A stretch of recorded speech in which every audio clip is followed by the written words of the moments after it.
Hi, I'm Sarah Martin, the Student Support Services TOSA here in Palm Springs Unified. This training video is focusing on non-contingent attention. Non-contingent attention is a strategy designed to build positive student-adult relationships and provide social attention to students. Attention is given to students without the need for the student to perform a specific behavior or task. This strategy provides a positive, safe, and caring environment in which the adult is established as a source of caring, empathy, and as a provider of positive comments. The non-contingent attention can be provided to the student on a fixed or varied schedule. Positive social attention is one of the most effective reinforcement tools to use with students. This strategy is one that works for all individuals and most likely occurs naturally in daily life. For example, if you are walking with your partner and he or she hugs you or takes your hand, it usually results in you feeling happy. Your partner did not do this behavior because of a behavior you exhibited. Rather, it's done spontaneously. This act can then impact your behavior. You smile or initiate a pleasant conversation. For students whose problem behavior function is to access adult attention, providing positive attention prior to the student engaging in problem behaviors can make it unnecessary for the student to resort to problem behavior in order to obtain that attention, and may make it more likely that the student will perform appropriate social or academic behaviors. When the delivery of positive attention is infrequent, and this is often the situation for students who have problem behaviors, the student will learn the most efficient and effective method for getting adult attention. Typically, this will happen by performing a problem behavior. By using non-contingent attention, the student will learn that the adult cares about them and that they do not need to perform problem behaviors in order to get adult attention. Since the COVID-19 pandemic, we have seen a drastic increase in mental health disorders and maladaptive behaviors in schools. One of the main factors for these increases is a decrease in self-regulation skills. Developing that self-regulation skill is only possible in the context of a supporting and caring relationship, which is another reason to use non-contingent attention to build the connection that we have with our students.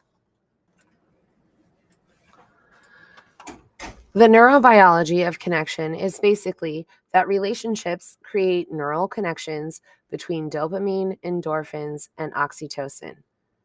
Connection fosters cooperation. The motivation to cooperate comes from being in a relationship. Connection wires the brain for impulse control and willingness, and connections on the outside build connections on the inside. Consider using this strategy when being alone or without adult attention triggers a problem behavior. The student engages in problem behavior to access adult attention. The student responds positively to praise or acknowledgement from the teacher, or the student engages in problem behavior to access peer attention. Examples of non-contingent attention include delivering positive verbal and or physical greetings, smiling or eye contact with the student when he or she enters the classroom. For example, prior to giving a demand that triggers problem behavior, the teacher can go near the student and ask how his or her morning is going.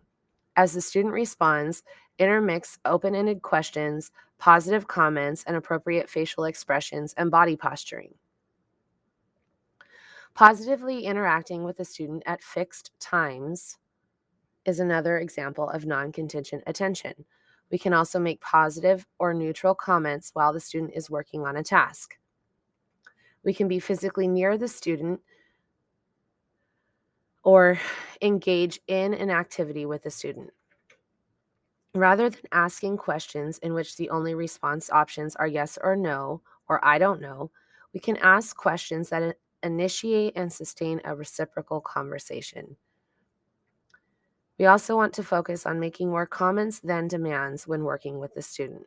An example of this is you need to work much faster, which may trigger problem behavior, while making a comment such as, "You are trying so hard to finish," may prompt the student to work harder. Also, use clear, specific language when asking the student to do an activity, and you can try pairing the student with a peer to do cooperative work, and even train that peer on how to provide non-contingent attention. Now, let's look at some steps for implementation. For students whose problem behavior function is to access adult attention, identify the routine or context for using the NCA strategy. Develop a list of positive comments and nonverbal behavior or social attention delivery that can be used within the routine. Provide the attention function and fit with the teacher's style. This can include a script for the teacher and other adults to follow. Decide upon the physical proximity of the teacher to the student when delivering the non-contingent attention. Decide on how frequently the NCA will be delivered. The options include a fixed schedule, variable schedule, or a specific positive-negative ratio for delivering the NCA. Whichever schedule is selected, decide how the teacher will be prompted to deliver the NCA. Will there be a timer with a tone, smiling faces, or clothespin clips for the teacher to move? This is just to serve as a reminder to use the NCA strategy. Describe how the teacher will behave when the student performs problem behavior. When implementing the NCA strategy, the adult does not refer to the problem behavior or note that the student is behaving inappropriately. Also, establish a criteria that will be used for changing the schedule of the NCA when needed. It's important to note that the teacher will still need to correct student behavior or address the student behavior. However, that correction or the consequences that the students would receive should not happen during the non-contingent attention intervention. Next, we're going to look at some implementation considerations. Make sure that the NCA matches the function. If the student's problem behavior is performed to escape attention or task, the non-contingent attention intervention will probably be ineffective.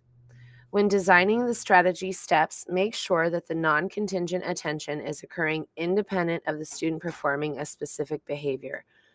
This is best addressed by setting up a fixed schedule for how often the teacher will provide non-contingent attention and for how long. Also, be careful with facial expressions and nonverbal behaviors. These should match the positive attention and comments being provided to the student. Evaluate the current ratio of positive to negative statements being delivered to the student and aim to increase that ratio. At a minimum, try to keep a 4-to-1 ratio of positive to negative statements. To assist in meeting this ratio, a teacher might put smiley faces around the room. Each time the teacher sees a smiley face, it will prompt them to make a positive statement. Another way is to set a daily goal for the number of positive statements to be made, and you would have the same number of paper clips in your right pocket and move it to your left pocket each time a positive statement is made to the student. Thank you for watching this training video about non-contingent attention. Please reach out if you have any comments or questions.